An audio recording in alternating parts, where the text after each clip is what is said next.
Hello viewers, if you are new to the channel, please hit the like and subscribe button and share it with your friends.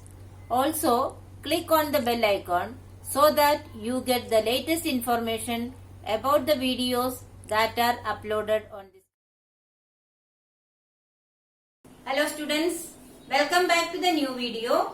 In today's video, we will solve the textual exercise of chapter number 3. So, let's start with the first question. The first question is based on certain nursery rhymes. In the lower classes, you must have learned the nursery rhyme, Baba, black sheep, have you any wool? So, the question is that, have you any wool? Now, why do we refer that question here? Yes, to find out which parts of the black sheep has wool. This answer you know because we have learned about the characteristics of wool. So, wool is obtained from the hairy fibers of sheep. Wool is obtained from the hairy fibers of sheep. So, the next question is again based on certain nursery rhyme. Mary had a little lamb whose fleece was white as snow. So the question is, what is meant by the white fleece of the lamb? Now you are familiar with the word fleece. So what is fleece? The white fleece of the lamb refers to the white color of their fur.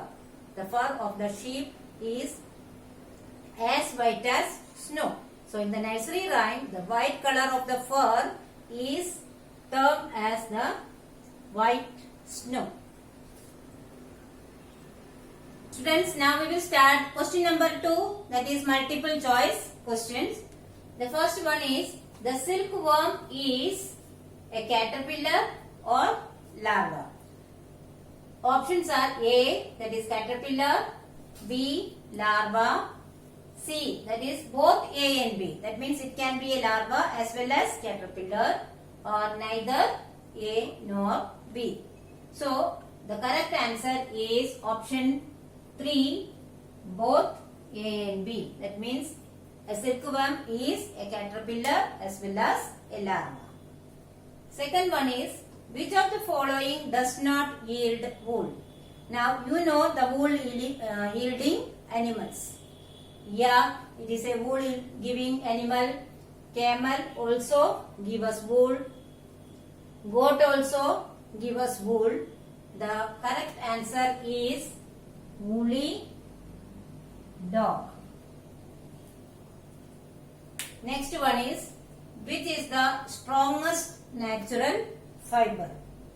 Options are wool, silk, cotton, jute. You know that silk is as strong as the same strength of a steel fiber. Therefore, the strongest natural fiber is second option, silk. The last one is, which silk is called as fabric of peace? You have already learned that in the eri silk, the silk fiber is extracted without killing the cocoon, that is the moth. Therefore, in this case, the correct option is option 3, eri silk. In the production of eri silk, the moth is not killed. When the moth leaves the cocoon, then only it is processed to get the silk fiber. So students, now we will start question number 3. Define the following terms. First one is rearing. Rearing means raising the domestic animals like sheep, goat, cow, buffalo, etc. for either milk or fur. Some animals give us milk and some animals give us fur for obtaining wool. So this process is known as rearing. The second one is shearing. You must have learned that shearing is the first process of wool production. So what is shearing? It is the process of removal of animal hair from their body. It can be done either manually or using the machines that is usually used by the barbers. So the removal of animal hair from their body either manually or using the machines as like that used by the barbers is known as shearing. The next question is sericulture. This also you are very much familiar with. The rearing of silkworms for obtaining silk is known as sericulture. Moving further, let us see the fourth question. Complete the given sequence of steps in the processing of wool, which you have already learned. So, the first step is shearing. The next step is scoring. Then it comes sorting. And the next step is picking of burrs.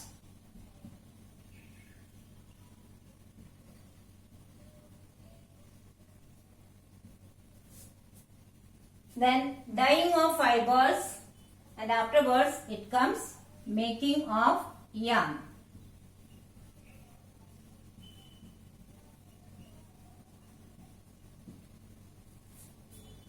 Now the fifth question is name two stages in the life history of the silk moth which is directly related to the production of silk. So various stages you know, in that the cocoon and the cocoon with the developing moth inside it. These two stages are directly related to the production of silk. Okay, moving further, question number 6 is out of the following, which are the two terms related to the silk production? Given options are sericulture, horticulture, moriculture, apiculture and silviculture. The answer is sericulture and moriculture, because sericulture you know that it is the method of production of silk by reeling the silk moth. Then moriculture is the correct answer because the scientific name of mulberry is Morel alba. So students, moving further, let us see question number 6. Out of the following, which are the two terms related to the silk production? The sericulture, horticulture, moriculture, apiculture and silviculture. The correct answer is sericulture and moriculture. Sericulture you are familiar with because it is the rearing of silkworms for the production of silk. Then next answer is moriculture because silkworms, their food is mulberry leaves and the scientific name of mulberry leaf is Morus alba. So the term moriculture is also associated with the silkworm production. Next, match the columns. In column A, certain terms are given. Let us see. Scoring. The correct answer for this scoring is cleaning of sheared skin. So, the first answer is cleaning of sheared skin. Next is mulberry leaves. You know that mulberry leaf is the food of silkworm. Then it comes yak. Yak you are familiar with now. It is the wool yielding animal. The next one is cocoon. Cocoon is useful for yielding silk fibers. So the answer is yields silk fibers. Moving forward, now we will see answer the following question. First one, what is the maximum length of continuous silk thread that can be obtained from a cocoon?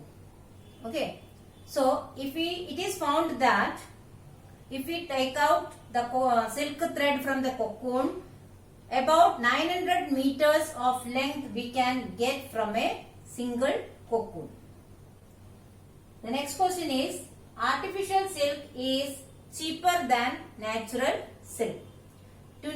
understand this, we should know how is natural silk and how is artificial silk produced.